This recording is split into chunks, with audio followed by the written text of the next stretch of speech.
Asalaamu calaykum waraxmatullaahi wabarakaatu. Kusoo dhawow kanaalkeena Soomaali Tips. Mararka qaarkood waxaa laga yaabaa inaad dhibsato isticmaalka iftiinka WhatsApp-kaaga adigoo ilaalinaya indhahaaga. Casharkeena maanta wuxuu ku saabsan yahay ka hortagga iftiinka WhatsApp-ka. Daawasho wacan.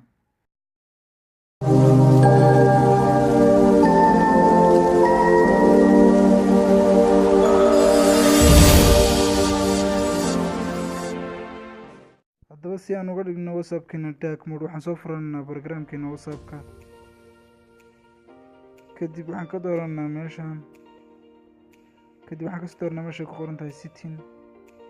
waxaan ka dooranaa meesha ku qoran tahay chats.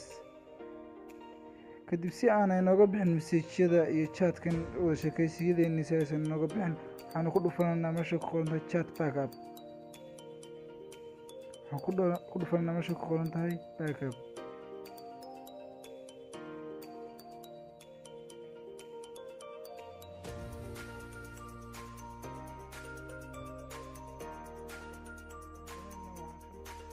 kadib waxaan iska dhilidanaa WhatsApp-keena, waan iska dhilidanaa.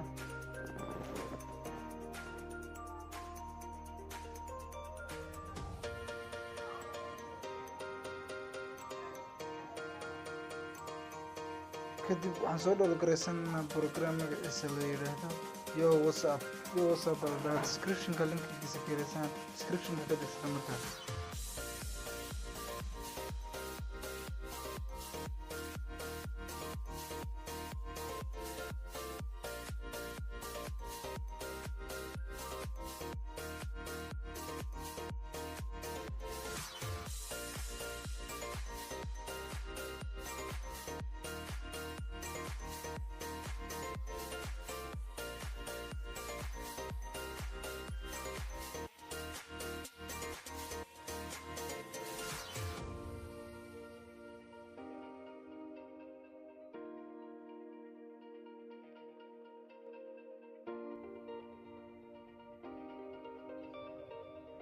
kadib waxaan dhahnaa open.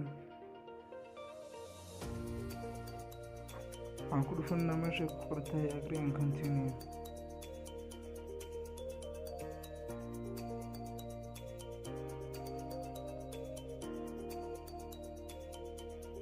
kadib waxaan dhahnaa lambarkeena.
rabtaa install garaysmay.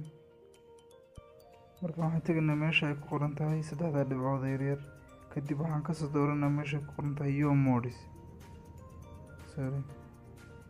Yo modes meesha ku qoran tahay tegana. kadib waxaan kasii tegaynaa meesha ku qoran tahay Yo Demis. halkaa markaan tagno waxaan ku dooranaa meesha ku qoran tahay Load Demis. kadibna Demis aan soo dhowlgaraystay, description-ka ka heleysa linkigiisa. waxaa la dhahaa page balaa ku saab Demis. description-ka ka heleysa linkigiisa. markaasaa ugu dhufatay si direct isaga isu bedeli doona.